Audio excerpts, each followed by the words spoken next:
안녕하세요. 손해사정사 이재영입니다. 오늘은 자동차 보험에서 한정운전 특약에 대해서 한번 알아보는 시간을 갖도록 하겠습니다.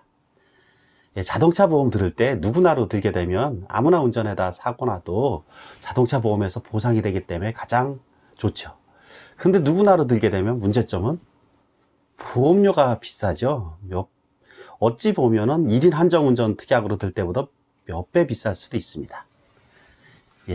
이러한 이유 때문에 그 운전자의 범위를 한정하거나 또는 몇 세 이상 연령을 한정해서 드는 경우가 많으신데요. 이런 것을 한정운전 특약이라고 합니다. 이 한정운전 특약의 방식은 이렇게 이 운전을 할 수 있는 그 범위, 1인 한정으로 할 수도 있고 아니면 부부 한정으로 할 수도 있고 가족 운전자 한정으로 할 수도 있고 이렇게 범위를 한정하는 방식이 있고 또 하나는 26세 이상, 30세 이상, 45세 이상 이런 식으로 연령을 한정하는 방식이 있습니다. 당연히 운전자 한정을 김영 피보험자 1인 한정으로 하게 되면 가장 보험료가 절약되겠죠. 대신에 문제점은 여기에 그 범위 이외의 자가 운전하다가 사고를 냈을 때 책임보험을 제외하고는 보상이 안 되죠. 책임보험도 대인배상 원만, 그 중에서도 원만 보상이 됩니다. 사고가 안 나면야 다행이지만 당연히 나지 말아야 되겠지만 만약에 사고가 난다면 그때는 아주 큰일 나기 때문에 이 운전자 범위 지정할 때는 아주 주의를 하셔야 합니다. 그 중에서도 특히 헷갈릴 수 있는 게 우리 가족 운전자 한정운전 특약으로 많이 가입하시는데 이 가족 운전자, 우리가 알고 있는 가족이랑 보험에서의 가족은 그 범위가 다르기 때문에 이에 대해서 한번 알아보겠습니다. 우리가 알고 있는 가족, 할아버지, 할머니, 손자, 며느리, 아들, 손자, 며느리, 다 가족이죠. 그러나 보험에서의 가족은 딱 간단하게 한번 생각해 두세요. 부모, 자식, 부모, 나를 기준으로 김영피보험자라 그럽니다. 보험증권에 기입된 자를 나를 기준으로 부모, 자식, 그리고 내 배우자. 이렇게 기억해 두시면 아주 쉽습니다. 자, 하나하나 따져볼까요? 그럼 우선 부모는 나의 부모 당연히 포함됩니다. 이 부모에는 계부모도 있을 수 있잖아요. 계부모, 양부모도 있을 수 있고 내가 입양됐을 경우 이러한 분들도 전부 포함됩니다. 부모, 그리고 배우자는 당연히 법률상의 배우자, 당연한 거고 그렇다면 우리 혼인신고는 안 한 경우 있잖아요. 결혼식은 했지만 이런 경우를 사실혼 배우자라고 합니다. 이 사실혼 배우자도 포함됩니다. 주의하실 것, 남녀가 아무리 오래 같이 살았다 할지라도 예를 들어 30년을 살았다 할지라도 단순한 동거로 인정될 확률이 높습니다.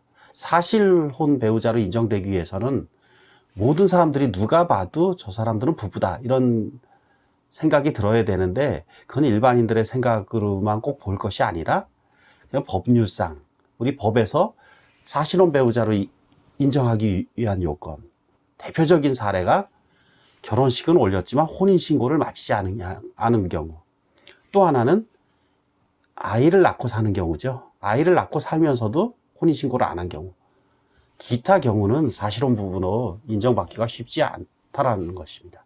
주의하셔야 합니다. 10년을 같이 살았어도 사실혼 부부가 아니라 단순한 남녀의 동거가 될 수 있습니다. 그리고 자식은 당연히 법률혼에서 태어난 자식은 당연히 포함되는 거고 그렇다면 사실혼 상태에서 태어난 자식, 이것도 됩니다. 그 다음에 입양한 자식 됩니다.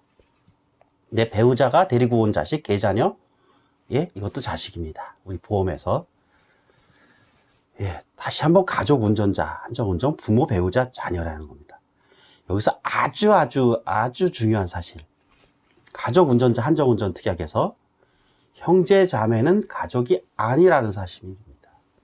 내 동생, 남동생 또는 언니, 동생 운전하다 사고가 나면 가족 운전자 한정운전 특약 들었다고 안심하고 운전하다 사고 났는데 가족이 아니라는 사실입니다.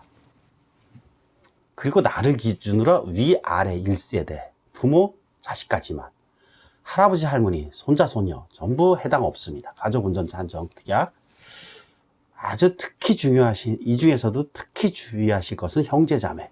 형제자매를 가족운전자 한정운전특약에서 제외한 이유는 형제자매들은 대부분 경제적 독립체를 이루잖아요.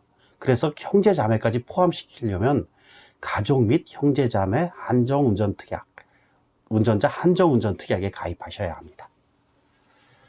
그 다음에 가족운전자 한정운전특약에 가입했는데 만약에 차를 편의점에 잠깐 세워놨는데 어떤 도둑놈이 차를 훔쳐 타고 가다 사고가 났다. 이런 경우에는 도둑놈, 그 범인은 아니잖아요. 이런 경우에 도난시 사고라 그래갖고 보상이 됩니다. 근데 여기서 또 특이할 만한 점이 하나 있는데요. 이 도난이라는 거, 절도인데 법적으로 절도라는 것은 내 점유로 이전해서 어떤 물건을 완전히 내 소유로 만들 의사가 있을 때 절도가 성립되는 것이지, 단순히 남의 물건을 쓰고서 돌려줄 의사가 있을 때, 이것은 엄밀하게는 절도가 아닙니다. 이건 무단 사용이라 그래야죠. 자동차 불법 사용죄가 대표적인데, 이렇게 무단으로 아들이 아버지 차 몰래 훔쳐나갈 경우, 이거는 뭐 훔칠 의사는 없는 겁니다. 엄밀한 의미에서 절도. 그렇지만 무단으로 허락 없이 운전하는 경우를 우리는 무단 운전이라고 하는데, 이에 대해서는 도난사고로 볼 것인가 아닐 것인가. 엄밀하게는 도난사고는 아니잖아요. 이거는 돌려줄 것이기 때문에. 그런데 우리 대법원은 이러한 경우에도 도난사고로 보고 있습니다.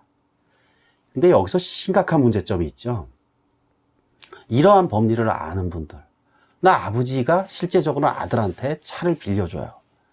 빌려주고 너 가서 담배 좀 사와 이랬는데, 나중에 사고가 났을 때 둘이 입을 맞추는 거예요.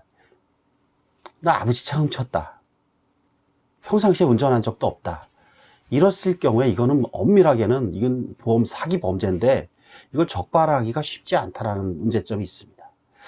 그래서 이 도난 사고에 대해서 이렇게 넓게 보상을 해주는 거, 우리 대법원 판례의 태도도 어느 정도의 일면적 타당성이 있지만 이러한 문제점들이 있습니다. 어떤 법적인 문제는 어느 한 가지를 해결해 주면 또 다른 문제가 발생할 수 있다는 사실.